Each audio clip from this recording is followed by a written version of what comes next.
from overdoses, and the trail leads directly to him. Wayne admits he doesn't know his supplier's face. He only knows a digital ghost on Turbolist. The detective stares at a monitor displaying a mundane advertisement for a 1,949 comic book. To a casual observer, it is a vintage collectible. To the detective, it is a mathematical cipher. He calculates the discrepancy between the listed year and the actual publication date.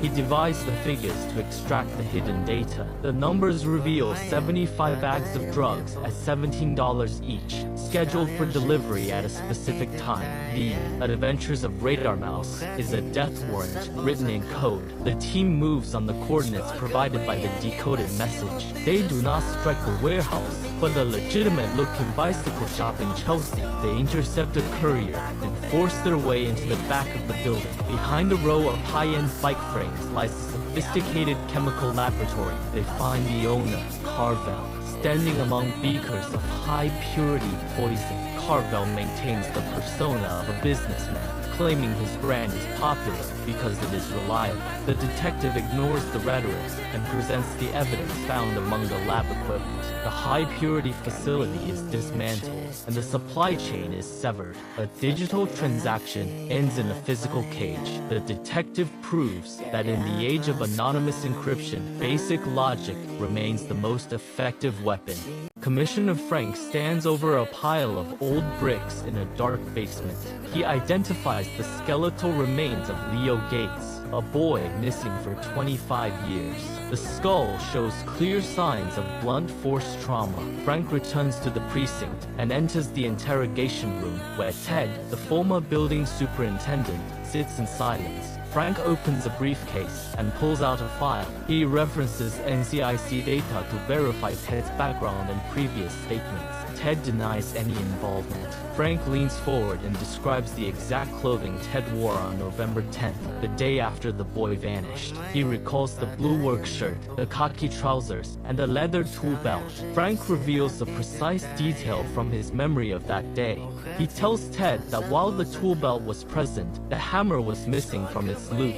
He asks Ted where the weapon went. Frank places a 4th grade writing assignment on the table. It is Leo's biography, detailing his love for baseball and his family. Frank then slides a photograph of the 9-year-old boy across the table. He tells Ted that the boy's mother has lived in agony for 2 decades. Ted's hands begin to shake. He stares at the photo and the empty loop in his memory. Frank pushes a legal pad and a pen toward the suspect. Ted breaks down, muttering about the rain and a mistake he couldn't undo. He picks up the pen and begins to write. A 25-year-old cold case ends with a signed confession. Detective Danny Reagan arrests a murderer, but the FBI immediately intervenes. Special Agent Stuart Lamarck demands the suspect's release, labeling him a crucial informant in a multi-million-dollar RICO case. To the FBI, one homicide is a small price for a larger bust. Danny rejects the trade. He refuses to let a killer walk free for federal convenience.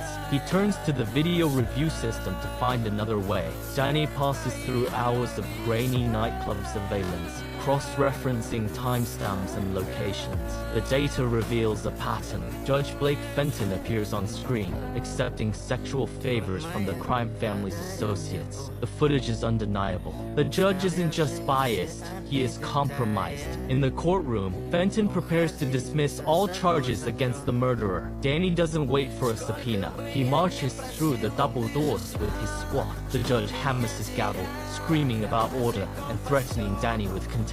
Danny ignores the threats. He informs the court that the judge's private conduct is now a matter of public record. He exposes the bribery and the escorts in front of the entire gallery. Court administrators enter the room. They strip Fenton of his authority and lead him off the bench. The dismissal is halted. The FBI's protected informant is sent back to a high-security cell. Danny stands at the bench, watching the man who sold his robe lose his career. The law is no longer a bargaining chip. Detective Danny Reagan leads a tactical team into a cramped apartment known as the Boom Boom Room. They breach the door and seize Boris, a former rebel and expert bomb maker. The workspace is filled with detonators, circuit boards, and soldering tools. Danny calls in the bomb squad to analyze the evidence. Using specialized tracing technology, they match PETN explosive residue from the room to multiple murder scenes across the city. This forensic link changes the stakes.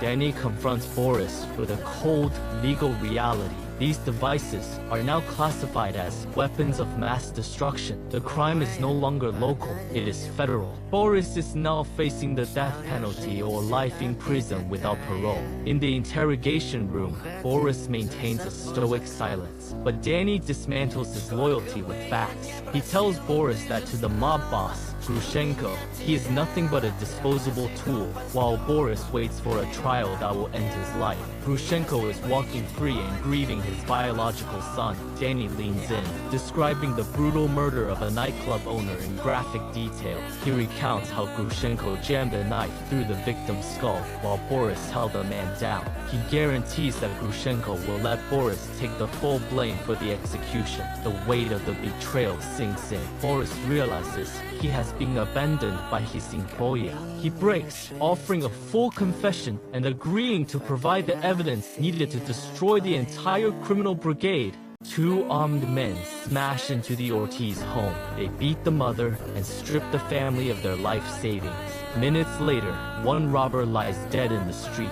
The father, a hard-working immigrant, immediately confesses to the killing. He tells the police he fired the shots to protect his wife and son. Detectives Danny Regan and Maria Baez find the story impossible. The physical evidence contradicts the father's statement. His account of the money and his position during the shooting does not align with the crime scene. They realize he is sacrificing himself to shield the real shooter. The investigation shifts to the 18-year-old son, Nicky. In the interrogation room, the boy's composure fails. He watches his father prepare to take a murder charge and finally speaks. Nicky reveals that after the robbers left, he grabbed a hidden handgun. He followed the men outside. Driven by the terror that they would return to kill his mother, he tracked them down and fired until the threat stopped. The father's surrender was a calculated lie to save his child's future. He preferred a prison cell over seeing his son in handcuffs. Nicky sits under the fluorescent lights and writes his formal statement.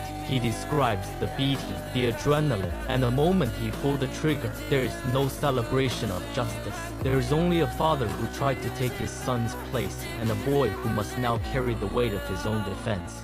Danny activates the Sprint system to scan for emergency calls recorded minutes before the shooting. He filters through the data and identifies a domestic disturbance report originating from a basement apartment. The digital trail leads to the next step, ballistics. The lab analyzes the shell casings and confirms the weapon used in the assault. The evidence points directly to Timothy Abbey.